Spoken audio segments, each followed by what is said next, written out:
here in the prayer garden at Richmond Congregational Church.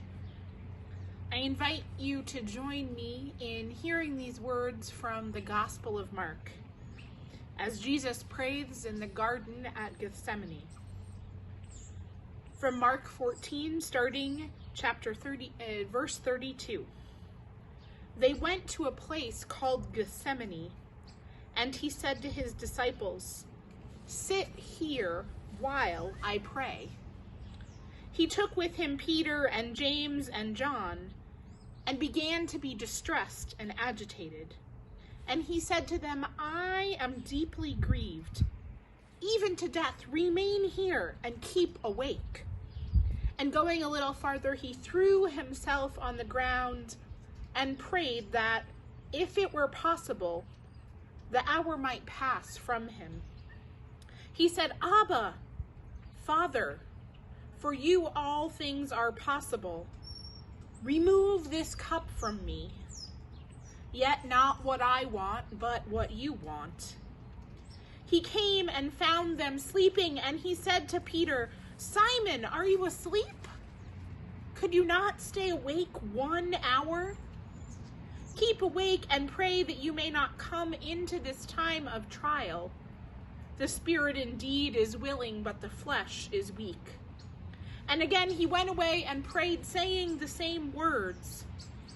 And once more he came and found them sleeping, for their eyes were very heavy, and they did not know what to say to him. He came a third time and said to them, "Are you still sleeping and taking your rest? Enough! The hour has come. The Son of Man is betrayed into the hands of sinners. Get up, let us be going. See, my betrayer is at hand." Friends, we come to this garden here, which is a memorial garden, a place where those loved ones who have gone before rest, recognizing that their spirits join with God. When Jesus went to the garden at Gethsemane, it was not to admire the plants, to take in the beauty.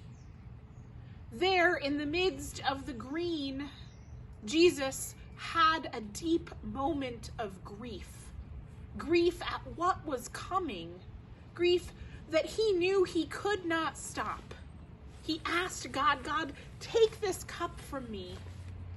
God, it is not my will to keep going, but it is your will. And if it is your will, then I must keep going."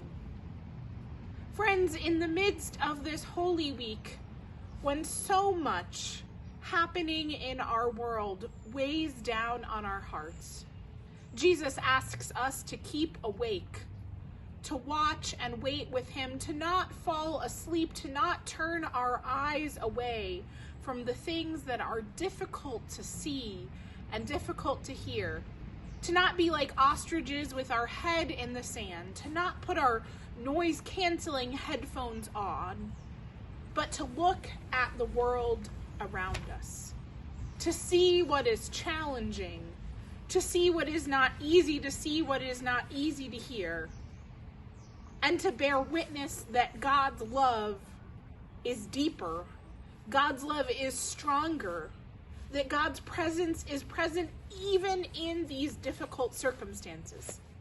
That's what Jesus was asking his disciples to do. Keep awake, watch with me, comfort me in this really difficult time. Something really, really bad is about to happen, and I need your presence with me. That's what Jesus was asking Peter and James and John to do, but they couldn't stay awake. They couldn't be with Jesus in our grief.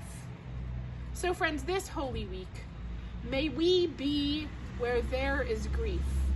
And in these places of doubt and challenge and violence, may we bear witness, may we stay awake and proclaim God's love. For we are an Easter people, but we also have to go through the challenge of Good Friday so that we can proclaim that hope and love and joy. So friends, come and sit in the garden. Come and sit beside Jesus, Hold his hand, stay awake, watch and wait with him, so that he is not alone, and so that the people of the world who bear the people's pain are not alone in their suffering. Friends, join me in prayer. God of sorrow, forgive us when we fail to hear your cries of grief. Hasten us to the sides of those who mourn or suffer. Keep us alert in prayer and presence to the needs of your children. Amen. Friends, this week, read the news with an ear and heart towards the places where God's heart is grieving. Join your prayers with God's prayers in these places. And as we head on our Holy Week journey, I encourage you to keep reading in the Gospel of Mark, continuing in chapter 14, verses 43 through chapter 15, verse 15, as you prepare for going to the United Church of Underhill tomorrow and reading the Good Friday reading. Thank you for joining us. May God be with you in your Holy Week journey. May God bless you and keep you. From all of us here at Richmond Congregational Church, I thank you for joining us in your prayers. Amen.